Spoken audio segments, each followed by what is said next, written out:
السلام علیکم ناظرین، میرے لیے رشتہ ایک بہت امیر گھرانے سے کنوارے لڑکی کا رشتہ آیا تو میری ماں نے یہی بتایا کہ میں کنواری ہوں، جبکہ میں پہلے سے ایک بچے کی ماں اور شادی شدہ تھی۔ شادی کے بعد میرے شوہر نے میرے شکم پر آپریشن کا نشان دیکھا تو ہم ملتان کے ایک متوسط گھرانے سے تعلق رکھتے تھے۔ والد صاحب کو کراچی میں ملازمت ملی تو ہم کراچی آ گئے۔ زندگی سکون سے گزر رہی تھی، پھر ابو کے ایک دوست نے انہیں کاروبار کا مشورہ دیا۔ ابو نے ملتان میں اپنی زمینیں فروخت دیں اور پھر ملازمت چھوڑ کر کاروبار شروع کیا۔ رفتہ رفتہ کاروبار دن دگنی رات چگنی ترقی کرتا گیا۔ دیکھتے ہی دیکھتے ہم لوگ دولت میں کھیلنے لگے۔ وقت سدا ایک سا نہیں رہتا۔ رفتہ رفتہ کراچی کے حالات خراب ہونا شروع ہو گئے۔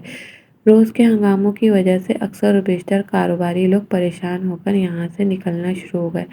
ہم لوگوں کو بھی حوصلہ شکن معاشی حالات کی بنا پر یہاں سے کہیں دوسرے ٹھکانے جانے کا سوچنے لگے۔ والد صاحب نے ملتان واپس جانے کا سوچا، پھر ایک دوست سے مشورہ لیا اور یوں ہم لوگ کراچی سے کینیڈا چلے گئے۔ والد صاحب نے اپنا سارا سرمایہ بھی بیرون ملک ٹرانسفر کر لیا۔ کینیڈا آ کر والد صاحب کو ایک بڑی اچھی ملازمت مل گئی، کیونکہ وہ ایک ماہر میکینیکل تھے۔ اب میرا بڑا بھائی بھی یہاں آ کر کمانے لگا اور ہمارے حالات پھر گئے۔ چھوٹا بھائی ابھی تعلیم حاصل کر رہا تھا، میں بھی یہیں آ کر اپنی تعلیم مکمل کرنے لگ گئی۔ یونیورسٹی میں پڑھائی کے دوران میری ملاقات راجہ نامی ایک پاکستانی لڑکے سے ہوئی۔ باتوں باتوں میں پتہ چلا کہ وہ پنجاب کا رہنے والا ہے اور ہمارے آبائی شہر سے کچھ کلومیٹر دور ہی ان کا شہر ہے۔ خیر کچھ ہی دنوں بعد میری اور اس کے ساتھ گاڑی چھیننے لگی اور آہستہ آہستہ یہ دوستی پسندگی میں بدل گئی۔ راجہ کی والدہ اور بہنیں ہمارے گھر آنے لگیں۔ یار غیر میں اپنے ملک کے لوگوں سے مل جائیں تو یہ نعمت سے کم نہیں ہوتی، اور اکثر ہمارے گھر آنے لگی اور یوں ہمارے گھر والوں سے گھل مل گئی اور میں راجہ سے اور مانوس ہو گئی۔ ہم ایک دوسرے کے بہت قریب آ گئے۔ میں اور راجہ ساتھ گھومنے جاتے، کھانا کھاتے اور یوں زندگی بہت خوبصورتی سے گزرنے لگی۔ ہم نے شادی کے لیے بہت خواب باندھے۔ جب ہماری تعلیم مکمل ہو گئی تو ابو کو میری شادی کی فکر ہونے لگی۔ گھر میں میرے بیاہ کا تذکرہ ہونے لگا۔ والد صاحب چونکہ اب بیمار رہنے لگے تھے، ہم دیار غیر میں بیٹھے تھے، اس لیے ان کو میری بڑی فکر تھی، کیونکہ میں ان کی اکلوتی صاحبزادی اور بہت لاڈلی تھی۔ خیر والد صاحب نے خاندان اور اپنے دوست احباب کے بہت سے قابل لڑکوں کے نام میرے سامنے رکھے، مگر میں کسی سے شادی کرنے کو تیار نہ تھی، اور پھر میں نے راجہ کا نام لیا۔ والد صاحب نے کہا، ہمارے لیے تمہاری رائے سب سے بڑھ کر ہے۔ یوں اس رشتے پر کسی کو اعتراض نہیں تھا، البتہ امی نے یہ ضرور کہا کہ وہ لوگ جب رشتہ طلب کرنے آئیں گے تو تبھی ہم کریں گے، ہم خود ان سے رشتے کی بات نہیں کریں گے۔ میں نے کہا ٹھیک ہے، میں راجہ سے بات کرتی ہوں، اور اپنے گھر والوں کو لے آئے۔ اب مسئلہ یہ تھا کہ جب بھی راجہ سے کہتی کہ اپنے والدین سے کہو وہ میرا رشتہ طلب کرے تو راجہ پریشان ہو جاتا، جیسے وہ کوئی سوچ میں پڑ جاتا اور کوئی نہ کوئی بہانہ بنا دیتا۔ کچھ دن تو میں نے درگزر کیا، لیکن پھر ایک روز آخر صاف کہہ دیا، دیکھو راجہ، اگر تم کو کسی وجہ سے مجھ سے شادی نہیں کرنے چاہتے ہو تو صاف بات کرو مجھ سے۔ تم مجھ سے محبت کا دعویٰ بھی کرتے ہو اور یوں میرے رشتے کی بات کرنے پر بہانے بھی بناتے ہو، تمہارا ایسا رویہ مزید نہیں چلے گا۔ جب میں نے دو ٹوک بات کی تو راجہ سٹپٹا گیا اور اس سے مزید کوئی بہانہ نہیں بنا۔ تب اس نے مجھے بتایا کہ اس کی منگنی بچپن میں پھپھو کی بیٹی سے ہوئی تھی، مگر وہ اعلیٰ تعلیم حاصل کرنے کی خاطر والد صاحب کے پاس کینیڈا آ گیا، اور پھر امی اور بہن بھی یہیں آ گئیں۔ جب میری تم سے ملاقات ہوئی تو تم میرے دل میں اتر گئی۔ میں اپنی کزن سے شادی نہیں کرنا چاہتا، اس لیے اب میں اس سے منگنی کو ختم کرنا چاہتا ہوں۔ یہ رشتہ والدین اور پھپھو کی مرضی سے ہوا ہے، جس میں میری کوئی مرضی شامل نہ تھی۔ تاہم پاکستان جانا بہت ضروری ہے تاکہ پھپھو کو سمجھا سکوں کہ وہ وجہ وجیہہ سے شادی نہیں کر سکتا۔ یہ خبر میرے لیے بہت پریشان کن تھی، کیونکہ ہم دونوں نے قسمیں کھا کر ایک ساتھ زندگی گزارنے کے عہد و پیما کیے تھے۔ اگلی صبح راجا چلا گیا، مگر میری شادابی کو ایک اور مرجھا گئی اور پھول کی طرح پامال کر دیا۔ کس نے وہاں جا کر مجھے فون نہ کیا؟ اچانک میری طبیعت خراب ہوئی تو میں کچھ پریشان ہو گئی اور مجھ پر یہ انکشاف ہوا کہ میں امید سے ہوں۔ راجا بھی چند دن پہلے ہی پاکستان گیا تھا، اب تو بس ہر وقت اس کا انتظار تھا۔ میرا شمار زندوں میں تھا نہ مردوں میں۔ دل ہر وقت روتا رہتا، مگر زبان پر صبر کے تالے لگ گئے۔ لب کھولتی تو اپنی ہی رسوائی تھی۔ خدا خدا کر کے راجا کا فون آ گیا۔ وہ بخیریت پاکستان پہنچ چکا تھا۔ میں نے ہزاروں میل دور اس کے ہر فون کال کو زندگی کی نوید سمجھی اور اسی انتظار میں رہتی کہ وہ فون کر کے بتائے گا کب وہ واپس آ رہا ہے۔ وہ وہاں 3 ماہ رہا، پھر لوٹ آیا۔ اس کے والدین بھی ساتھ آ گئے۔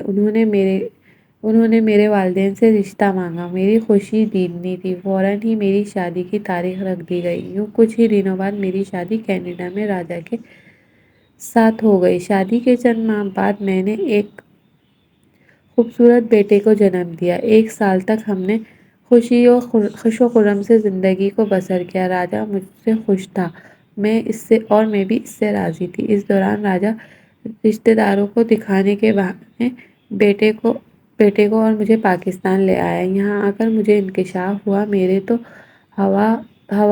حواس بازاختہ ہو گئے کہ راجا شادی شدہ ہے اور اپنی پھوپھی کی بیٹی وجیہہ سے اس کی بیٹی بھی ہے۔ جب مجھے کسی نے یہ بتایا تو مجھے بہت غصہ آیا۔ دراصل جن دنوں راجا مجھ سے یہ کہہ کر اپنی پھوپھو کو سمجھانے اور منگنی توڑنے کے لیے اپنے گاؤں گیا تھا، خدا جانے وہاں کیا ہوا۔ بہرحال اس نے وہاں اپنی منگیتر سے شادی کر لی۔ تاہم یہ بات اس نے مجھے نہ بتائی، بلکہ کہا کہ وہ پھوپھو کو سمجھا رہا ہے تاکہ وہ منگنی ختم کر دیں، پھر ان کی اجازت لے کر وہ واپس آتے ہی مجھ سے شادی کر لے گا۔ راجا نے میرے دل میں امید کا دیا بجھنے نہ دیا۔ اس کے والدین بھی کینیڈا آ کر مجھے یا میرے والدین کو کچھ نہ بتایا اور یوں میرا رشتہ طلب کرنے آ گئے۔ میں اب راجا پر برس پڑی کہ تم نے مجھے کیوں دھوکہ دیا اور جھوٹ بولا۔ اگر تم نے وجیہہ سے پاکستان میں شادی کر لی تھی تو مجھے آ کر کیوں نہ بتایا اور دھوکے سے میرے ساتھ شادی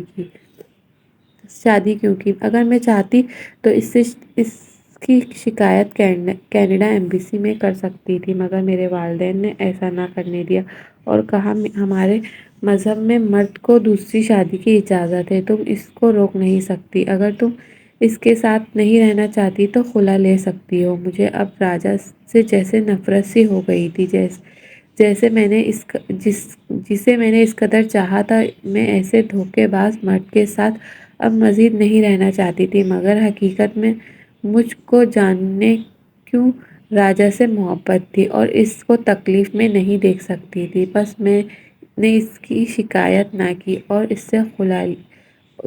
نہ اس سے خلا لیا، بس خاموشی اختیار کر لی اور اپنے بیٹے کو لے کر والدین کے پاس آ گئی۔ راجا نے پہلے مجھے منانے کی کوشش کی، مگر سوتن کے ساتھ رہنے کو تیار نہ تھی۔ یوں اس نے میری نیکیوں کا یہ بدلہ دیا کہ ایک روز جب والدین کے اعضائے گھر اپنے بیٹے کے ساتھ باہر واک کو آئیں تو میرا بیٹا مجھ سے لے کر غائب ہو گئیں۔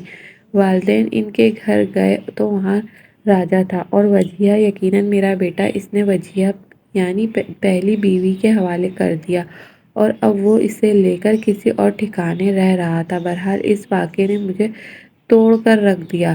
میں کینیڈا نہ گئی، میری خاطر والدین بھی پاکستان میں ہی رہ گئے۔ شروع میں تو راجا نے کئی بار کوشش کی کہ میں اس کے پاس چلی جاؤں اور سوتن کو قبول کر لوں، مگر میرے بس کی بات نہ تھی۔ سوتن مجھے کسی حال میں قبول نہ تھی، لہٰذا میں نے راجا سے علیحدگی اختیار کر لی اور دوبارہ کینیڈا آ گئی۔ 5 سال یہاں رہی، مگر مجھے سکون نہ ملا۔ بیٹے کی یاد بے چین کر دیتی۔ تاہم میں نے پتہ کرایا تو پتہ چلا کہ میرا بیٹا وجیہہ کے پاس خوش و خرم ہے۔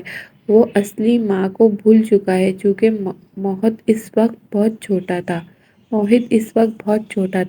جب راجا اس کو مجھے مجھ سے لے کے گیا تھا تو میرے بیٹے نے ہوش سنبھالا تھا۔ وجیہہ کو ہی ماں کے روپ میں دیکھا۔ اس نے بھی میرے بچے کو پیار دیا کہ اب وہ اس عورت سے دور ہونے پر بیمار پڑ جاتا۔ میرے جاننے والوں نے بتایا وہ بیٹا اس عورت سے اس قدر مانوس ہو گیا، اگر وہ تمہارے پاس بھی آ گیا تو خوش نہیں رہے گا۔ وہ وجیہہ کے بغیر ایک لمحے بھی کسی دوسرے کے پاس نہیں جاتا۔ ہر ماں چاہتی ہے کہ اس کی اولاد خوش اور سکھی رہے۔ میں نے اپنے لخت جگر کو وہیں رہنے دیا جہاں وہ خوش تھا، اور میں اسے بے سکون اور ڈسٹرب نہ کرنا چاہتی تھی اور نہ ہی راجا سے کوئی واسطہ رکھنا چاہتی تھی۔ 10 سال تک ہم نہ ملے اور اس دوران مجھے نہیں معلوم کہ راجا اور وجیہہ کہاں رہے۔ کسی نے سنا تھا کہ وہ کینیڈا چلے گئے، کیونکہ اس نے میرے ساتھ رابطے کی ہر راہ بند کر رکھی تھی۔ مجبوراً میں دوبارہ پاکستان آ گئی اور میرے والدین بوڑھے ہو چکے تھے۔ اب سب بھائیوں کی شادیاں ہو گئی اور اپنے گھروں میں خوش و خرم زندگی بسر کر رہے تھے۔ والدین چاہتے تھے کہ میں بھی کہیں شادی کر لوں اور اپنے گھر میں آباد ہو جاؤں تاکہ وہ سکون سے مر سکیں۔ وہ بار بار مجھے کہتے تھے کہ اب تم شادی کر کے گھر بسا لو۔ تم تو انکار کرتی۔ پہلے تو میں انکار کرتی، مگر میں انکار کیے جاتی۔ جب والدین میری وجہ سے بہت پریشان رہنے لگے تو ان کا بہت زیادہ اصرار بڑھا اور آخر میں نے ایک روز کہہ دیا، میری عمر 45 سال ہے، مجھ سے کون شادی کرے گا؟ والدہ نے کہا، آج کل اکثر لڑکیاں 30 سال میں شادی کرتی ہیں، تم کوئی بوڑھی نہیں ہوئی جو تم کوئی اچھا رشتہ نہ ملے۔ میں نے کہہ دیا کہ ڈھونڈ لیں، کوئی رشتہ مل جائے تو کر لوں گی شادی۔ اور میں اٹھ کر اپنے کمرے میں آ گئی۔ اپنا بیٹا مجھے بہت یاد آ رہا تھا۔ امی کو میرا بس یہ کہنا غضب ہو گیا کہ وہ ہر آئے گئے سے میرے رشتے کے لیے کہنے لگی۔ 2-4 رشتے ملنے والیوں کے توسط سے آنے لگے اور پہلی بیوی کو طلاق دے چکا تھا یا پھر بیوی فوت ہو جانے کی صورت میں انہوں نے اپنے بچے کی پرورش کے لیے شادی کرنی تھی۔ میں نے جان بوجھ کر ٹالنے کو امی سے کہہ دیا کہ مجھ کو یہ دونوں صورتیں منظور نہیں۔ سچ بات تو یہ تھی کہ مجھے اب شادی سے خوف آتا تھا۔ میری یہ نہ سمجھ آنے والی شرط سن کر جل بن کر امی کہنے لگی کہ تو بھی تو ایک بچے کی ماں ہے، اب تم کو کنوارا لڑکا کہاں بیائے گا، ایسے ہی رشتے ملیں گے۔ مجھ کو شادی کا اب کوئی شوق نہ تھا۔ ماں کو ٹالنے کے لیے ایسی شرط لگا دی کہ شادی کروں گی تو ایسے سے جو کنوارا ہو اور آفیسر ہو، خوبصورت بھی ہو۔ تب بھی امی تلملا کر بولی، کیوں بولتی ہیں یوں؟ کہو نا کہ تیری شادی کرنے کی مرضی ہی نہیں، خدا چاہے تو سب کچھ ہو سکتا ہے۔ ایک دن میری بھابھی نے اخبار میں ضرورت اشتہار پڑھا، ایک آفیسر لڑکے کے لیے ایک خوبصورت پڑھی لکھی لڑکی کا رشتہ چاہیے، ذات پات جہیز وغیرہ کی کوئی ضرورت نہیں، بس شرافت ہونی ضروری ہے۔ بھابھی نے بھی زاہدہ مذاق فون کر دیا، کیا بنتا ہے؟ ادھر سے لڑکی کی ماں کا فون آیا۔ بھابھی کا انداز گفتگو اس خاتون کو پسند آیا اور پتہ پوچھ کر ہمارے گھر آ گئی۔ گھر میں امی اور بھابھی نہیں تھی، دونوں بازار گئی ہوئی تھیں۔ میں نے اس خاتون کو بھابھی کی مہمان سمجھ کر عزت سے بٹھایا، خاطر تواضع حسبِ زواج دی۔ تھوڑی دیر بعد وہ چلی گئیں اور گھر جا کر فون کیا، بھابھی سے بات کی اور کہا، ہمیں لڑکی پسند آ گئی، لڑکی بہت خوبصورت اور سلجھی ہوئی ہے، کل آپ ہمارے گھر آ جائیں اور ہمارے بیٹے کو دیکھ لیں۔ امی اور بھابھی ان کے گھر گئیں۔ لڑکا اسمارٹ، خوبصورت، مذاہب اور کلاس 1 آفیسر تھا۔ یہ بہت سادہ سے دیہاتی لوگ تھے۔ لڑکا پڑھ لکھ کر اچھے عہدے پر پہنچ گیا تھا۔ امی کو یہ لوگ بہت اچھے لگے اور بہت سچے لگے تھے۔ ہر بات کھل کر امی سے کی، مکر و فریب ان میں بالکل نہ تھا۔ امی اور بھابھی لڑکے کی فوٹو بھی لے آئیں۔ مجھے جب فوٹو دکھائی تو مجھے خوب ہنسی آئی۔ امی جان آپ کس دنیا میں رہتی ہیں؟ میں شادی شدہ ایک بچے کی ماں ہوں، جب ان کو یہ بتائیں گی تو وہ کیوں نہ کر ہم سے رشتہ کریں گے۔ امی شاید ان سے اس قدر متاثر ہوئی کہ بولی، ہم ان کو بتائیں گے ہی نہیں، یہی کہیں گے ہماری لڑکی بھی کی بھی شادی نہیں ہوئی تو کون سا شادی شدہ لگتی ہو؟ دیکھنے والا تو ابھی بھی تمہیں غیر شادی شدہ ہی خیال کرتا ہے۔ میں نے امی کی بات سن کر سر پکڑ لیا۔ امی کیا ہو گیا آپ کو؟ کیا ایسی باتیں بھی چھپتی ہیں؟ کیوں نہیں؟ تمہاری شادی تو کینیڈا میں ہوئی تھی، تب تمہاری عمر کم تھی۔ 1 سال بعد طلاق ہو گئی۔ ہمارے اس محلے میں تو بہت سے لوگوں کو یہ پتا ہے کہ یہاں کسی کو نہیں خبر۔ بس تم ویسے ہی کرو جیسے میں کہتی ہوں۔ اور ہاں، ایک بات میری، اب تم خدا کے لیے سمجھ جاؤ، بیٹے کو بھول جاؤ۔ یہ سن کر ایک دم خاموش ہو گئی، مگر امی کے چہرے میں فکر و پریشانی کے آثار صاف ظاہر تھے۔ اور وہ بھی اب تم سے ملنے نہیں آئے گا۔ اگلے دن شاہد صاحب آ گئے اور ان کو ڈرائنگ روم میں بٹھایا گیا۔ ان کے والدین بھی ہمراہ آئے تھے۔ ابو امی ان سے کافی دیر تک باتیں کرتے رہے۔ بھابھی مجھے لینے آ گئی۔ میں بجھے ہوئے دل کے ساتھ وہاں گئی۔ جب میں نے لڑکا دیکھا تو واقعی وہ دل کو بھایا۔ بہت اچھا اور سلجھا ہوا تھا۔ دل نے کہا، اگر تمہاری شادی نہ ہو چکی ہوتی تو ضرور اسی سے شادی ہوتی۔ غرض ایسا راجا کے بعد میں نے پہلی بار کسی کے لیے یہ محسوس کیا تھا یا میرے ماں باپ کی اللہ نے سن لی تھی، لیکن میں بیوہ تھی اور نہ طلاق یافتہ۔ میرے ساتھ تو شادی شدہ کا لیبل لگا ہوا تھا۔ امی ابو نے مولوی صاحب سے پوچھا، اگر شوہر 10 سال سے غائب ہو اور اس عرصے صورت نہ دکھائی ہو اور نہ کبھی رابطہ کیا ہو، تو کبھی بیوی کو خرچ بھی نہ دیا ہو، تو کیا ہم اپنی لڑکی کو دوسری شادی کر سکتے ہیں؟ جبکہ شوہر کا تو کوئی اتا پتا بھی نہیں، کہاں گیا ہے؟ مولوی صاحب نے کہا، بے شک ایسی صورت میں آپ اپنی بچی کا نکاح کر سکتے ہیں، کیونکہ 10 برس ایک طویل مدت ہے۔ یوں ہو سکتا ہے یہ بیٹی ساری زندگی انتظار کی آگ میں جلتی رہے گی اور وہ آئے بھی نہیں، کہ کیا پتا زندہ بھی ہے یا نہیں، جو کبھی رابطہ بھی نہ کیا۔ والد صاحب نے کہا، نہیں مولوی صاحب، ہوگا تو ضرور، بے غیرت زندہ ہے وہ بیٹا لے کر چھپ کر بیٹھا ہے کہیں، یا بیرون ملک جا چکا ہے۔ اب یہ مسئلہ کہ جب شادی کا بتائیں گے تو یا لڑکے والے قبول کر لیں گے یا نہیں۔ جب شاہد صاحب کنوارے تھے، بھابھی نے تجویز بھی دی تھی کہ شادی کا نہ بتائیں، بلکہ کہیں کہ نکاح ہوا تھا اور رخصتی نہ ہوئی، آدھی بات کریں اور آدھی بات نہیں بتائیں، اور بچے کا تو ذکر کرنے کی ضرورت نہیں۔ جب دل پر پتھر کی مبل رکھ دی گئی تو اب اپنے زخم کو ہر کسی کو دکھانا ٹھیک نہیں۔ راجا بدنیت تھا، بدنیتی سے بیٹا چھین کر لے گیا۔ اگر اچھی نیت ہوتی تو اس عرصے میں ایک بار ملانے تو لے آتا۔ اب وہ بھی آئے گا تو نہ ہی بچے کو ہی ملائے گا۔ ابھی نمرہ جوان ہے تو اسے دوبارہ صاحب اولاد ہونے کا بھی امکان ہے۔ اس طرح یہ زندگی کی نئی خوشیاں پا کر اپنے سارے دکھ درد بھول جائے گی۔ آخر اسے بھی جینے کا حق تھا۔ اس قسم کی باتیں کر کے امی اور بھابھی نے مجھ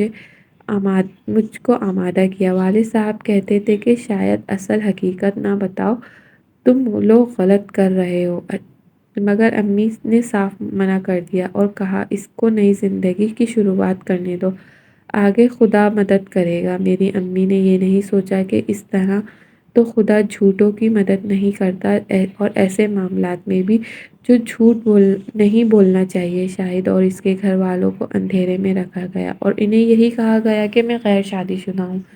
5 سال پہلے اپنے کزن سے نکاح ہوا تھا، مگر وہ کینیڈا چلا گیا اور طلاق ہو گئی۔ ابھی رخصتی نہیں ہوئی تھی کہ خیر شادی ہو گئی۔ اور شاہد کی فیملی بے حد سیدھے سادے لوگ تھے۔ انہوں نے مجھ پر کوئی شک نہ کیا اور شاید یوں ہی ایک شریف النفس انسان تھے۔ انہوں نے جب میرے شکم پر آپریشن کا نشان دیکھ کر اس بارے میں پوچھا تو پہلے تو میں نے کچھ پریشان ہوئی، پھر میں نے کہہ دیا، میرے پیٹ میں رسولی تھی، اس کا آپریشن ہوا تھا، جو مجھے امی نے پہلے ہی سکھایا تھا۔ میرا بیٹا موہت آپریشن سے پیدا ہوا تھا۔ یہ سن کر کچھ خاموش سے ہو گئے اور اس وقت اس بارے میں مزید کوئی بات نہ کی۔ میں مطمئن ہو گئی، اب سب ٹھیک ہے، مگر مجھے نہیں معلوم کہ آگے میری زندگی میں ابھی اور کیا طوفان آنے والا ہے۔ خیر، زندگی ایک بار پھر کنول کے پھول کی طرح کھل گئی اور ماضی کی یاد کیچڑ جیسی تھی۔ اگرچہ بیٹے کی جدائی کا احساس گرا محسوس ہوتا، تاہم دل کے نہاں خانے پھر تصور کی صورت میں آباد ہونے لگے۔ میں شاہد سے نکاح ثانی صرف اس لیے کیا تھا کہ والدین کے لیے میرا وجود اب اس گھر میں شدید غم و فکر کا سبب بن رہا تھا۔ ادھر راجا کو غائب ہوئے ایک طویل عرصہ ہو گیا تھا۔ ہمارے گھر میں مدت بعد بہار آئی تھی کہ میں رخصت ہو کر شاہد کے گھر چلی گئی، اور وقت کے ستم ظرفی نے مجھ پر ظلم کیا۔ آج میری قسمت نے اس کی تلافی کر دی۔ شاہد جیسا اچھا شوہر مجھے مل گیا۔ شاہد صاحب یہ پہلی شادی تھی، لہٰذا انہوں نے اس تقریب میں خوب دھوم دھام سے منعقد کیا۔ اگرچہ ہر عورت کو یہی آرزو ہوتی ہے کہ وہ اپنے آپ کو ایک سجی سنوری دلہن کے روپ میں دیکھے، مگر میرے لیے ایک کرب ناک تجربہ تھا، کیونکہ بس پردہ دل اور خلش اور ذہن میں ایک بڑی الجھن تھی جس کا علم میرے نئے جیون ساتھی کو بالکل نہیں تھا۔ شاہد نے مجھے بہت پیار دیا۔ رفتہ رفتہ میرے ذہن کا بوجھ ہلکا ہو گیا اور میں نارمل ہو گئی، شوہر اور ذمہ داریوں کو نبھانے لگی اور نئے سرے سے اپنی زندگی میں دلچسپی لینے لگی۔ دوبارہ میرا گھر آباد ہو گیا اور نئے خیالات قبول کر کے ماضی میں کرب سب بھول گئی۔ یہ شاہد کی ہی شخصیت تھی جس نے میرے سارے دکھ سمیٹ لیے تھے۔ وہ ایک شفیق، مخلص اور پیارے انسان تھے۔ وقت واقعی مرہم کا کام کرتا ہے۔ میرے روز و شب اچھے اور سہانے گزرنے لگے۔ سال بعد اللہ تعالیٰ نے مجھے ایک پیارے سے بیٹے سے نوازا۔ یہ ہم دونوں کی خوشیوں کا سرچشمہ بنا۔ زندگی اور بھی خوبصورت لگنے لگی۔ بیٹے کے بعد ایک پیاری سی کلی جیسی بیٹی سے بھی اللہ نے نوازا۔ میں بچوں میں ایسی کھوئی کہ پھر مجھے اپنا بھی ہوش نہیں رہا۔ امی کہتی تھی تمہیں بیٹی میں نہ کہا تو نہ کہ خدا تمہیں دوبارہ خوشیاں دے گا، سو میرا کہا سچ ثابت ہوا۔ یہ بات ٹھیک تھی، مگر جو کانٹا امی نے نکالا تھا وہ بالآخر مجھے چبھ رہا تھا، بلکہ برباد کر گیا کہ وہ شاید میرے سسرال والوں کو یہ حقیقت چھپائی گئی تھی اور پہلے سے شادی شدہ ایک بچے کی ماں ہوں۔ مجھے کنواری کہہ کر آپ سے دھوکے سے دوسری شادی کی گئی، مگر یہ راز ایک بڑی حقیقت تھی، اس کو کبھی نہ کبھی کھلنا تھا۔ ایک روز اچانک راجا کی آمد نے طوفان کی صورت میں میری پرسکون زندگی میں ہلچل مچا دی۔ ایک روز جیسے کہ شاہد بچوں سمیت امی ابو کی طرف آئے ہوئے تھے، ہم سب صوفے پر بیٹھ کر چائے پی رہے تھے اور گپ شپ کر رہے تھے۔ اچانک دروازے پر کسی نے بیل دی۔ ملازمہ نے دروازہ کھول دیا۔ تبھی راجا اور میرا بیٹا موہت دونوں دروازے سے اندر آ گئے۔ آتے ہی راجا موہت سے کہا، دیکھو یہ ہے تمہاری ماما، اب تم بڑے ہو اور جان چکے ہو کہ وجیہہ تمہاری اصل ماں نہیں، سوتیلی ماں ہے۔ تم اصرار کرتے تھے کہ تمہیں تمہاری حقیقی ماں کے پاس لے جاؤں، آج مل لو اپنی حقیقی ماں سے۔ وہ دیکھو تمہارے نانا ابو اور نانی امی، آگے بڑھ کر ان کو سلام کرو۔ راجا کو یوں اچانک دیکھ کر سب دنگ رہ گئے۔ انہونی ہو چکی تھی۔ موہت مجھے مسلسل دیکھے جا رہا تھا اور شاید میرے گلے لگنے کا منتظر تھا۔ میں بھی بت بنی ساکت بیٹھی تھی۔ شاہد پھٹی پھٹی آنکھوں سے کبھی موہت کو، کبھی راجا کو اور کبھی مجھے دیکھ رہا تھا۔ موہت اب ایک جوان گبرو کا روپ دھار چکا تھا۔ اب بالآخر امی جان اٹھیں اور انہوں نے موہت کو گلے لگا لیا اور بے اختیار اس کا منہ چوم رہی تھیں اور آنسو ان کی آنکھوں سے گر رہے تھے، جیسے کہ میرا دل غم سے پھٹا جا رہا تھا۔ میری آنکھیں خوش تھیں۔ اس منظر کی تاب نہ لاتے ہوئے شاہد گھر سے باہر نکل گئے اور ان کے پیچھے میرے تینوں بچے بھی گاڑی میں بیٹھ کر گھر چلے گئے۔ یہ سب کچھ ایسا اچانک ہوا کہ خدا نے مجھے کو سنبھلنے کا موقع نہ دیا۔ جب میری شاہد سے شادی نہ ہوئی تھی تو میں ایسی گدن سین کا تصور کرتی تھی کہ کاش کبھی یوں ہو جائے، گھر میں بیٹھی ہوں، بیل بجے اور راجا موہت کو لے کر آ جائے اور میرا بیٹا میرے سینے سے لپٹ جائے۔ کبھی کی دعا کبھی قبول ہو جاتی ہے، میری بھی یہ دعا قبول ہو گئی، مگر کب؟ جب مجھے ان کے قبول ہونے کی چاہ نہیں رہی۔ میں نے زندگی میں اتنی آگے نکل گئی تھی کہ اب پلٹ کر دیکھنے کا حوصلہ نہیں تھا۔ موہت تو واپس آ گیا مگر تینوں باقی بچے مجھ سے بچھڑ گئے۔ شاہد لاکھ اچھے ہی سہی مگر وہ اس عمر پر سمجھوتا کرنے کو راضی نہ ہوئے کہ میں ان سے اتنا بڑا دھوکہ دیا، ان سے ایسی بات چھپائی کہ جس کو کبھی نہ کبھی آشکار ہونا تھا۔ انہوں نے مجھ سے قطع تعلق کر لیا۔ وہ بچوں سے اتنا پیار کرتے تھے کہ میری ہمت نہ تھی کہ ان سے بچے لیتی اور نہ بچے باپ کو چھوڑنے کے پر راضی تھے۔ مجھے ایک بار پھر صبر کرنا پڑا۔ راجا نے بتایا کہ وجیہہ فوت ہو گئی، اس کے بھی 3 بچے ہیں جن کی دیکھ بھال کے لیے انہیں ایک ماں کی ضرورت ہے۔ اس عورت کا کوئی قصور نہیں تھا۔ اسے تو راجا نے میری سوتن بنایا تھا یا مجھ کو اس کی سوتن بنایا تھا۔ اس عورت نے میرے بیٹے کو پھر بھی بڑی شفیق ہستی کی طرح سگی ماں بن کر پالا۔ امی ابو نے شاہد کو منانے کی بہت کوشش کی مگر وہ نہیں مانے کیونکہ جو لوگ آپ کے ساتھ بہت معنون ہوں ان کو آپ کی طرف سے دھوکہ ملے تو وہ بالکل ہی ٹوٹ کر رہ جاتے ہیں۔ میرے والدین کے گھر ملنے آئی تو پھر یہیں رہ گئی۔ شاہد نہ جانے میرے بچوں سے کیا کہا کہ وہ دوبارہ مجھ سے ملنے نہیں آئے۔ راجا موہت کو میرے پاس چھوڑ گیا۔ اب وہ اس سے ملنے کے بہانے گھر آنے لگا۔ امی ابو موہت کو اپنے گھر سے نہیں نکال سکتے تھے اور راجا دروازے پر کھڑا ہو جاتا اور موہت سے ملنے وہ اس طرح کی کوشش کرتا کہ مجھ سے ملنے اور اپنی مظلومیت کا رونا روئے، مگر وہ اس سے اب اس قدر نفرت کرتی کہ بیٹے کے اصرار اور منت سماجت کے باوجود اس کی طرف آنکھ اٹھا کر دیکھنا بھی گوارا نہ کرتی۔ موہت میرا بڑا بیٹا تھا اور مجھ سے ایک مدت تک دور رہا تھا۔ ماں کی ممتا پیاسی تھی اس لیے اس کو خود سے دور نہ کیا مگر اس کے باپ کے ساتھ دوبارہ رہنا مجھ کو کسی صورت گوارا نہ ہوا۔ یہاں تک کہ جب میرے بیٹے نے بہت اصرار کیا اپنوں کو ہاتھ تک نہ لگایا تب میں نے یہ کہہ دیا کہ بیٹے اس شخص نے دوسری شادی کر کے میرا گھر برباد کیا، میرے بچوں کو مجھ سے جدا کیا، میں اس کو معاف نہیں کر سکتی۔ بے شک وہ تمہارا باپ ہے اور تم اس سے محبت کرتے ہو اور تم اس کے ساتھ جا سکتے ہو مگر مجھے کوئی راجا کے ساتھ صلح کرنے پر اب مجبور نہ کرے۔ موہت 1 برس میرے ساتھ رہا پھر وہ باپ کے ساتھ چلا گیا کیونکہ وہ عمر کے اس دور میں تھا کہ اس کو ماں سے زیادہ باپ کی ضرورت تھی اور وہ باپ سے زیادہ مانوس تھا۔ آج میں ممتا بھرا دل لیے اپنے بچوں کی دید ان کی رفاقت ترستی ہوں۔ کاش ہم شاہد سے جھوٹ نہ بولتے۔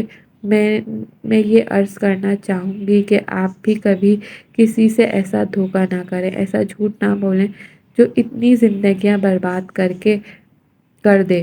مزید دلچسپ کہانیوں کے لیے چینل کو سبسکرائب کریں، ویڈیو کو لائک کریں۔ شکریہ۔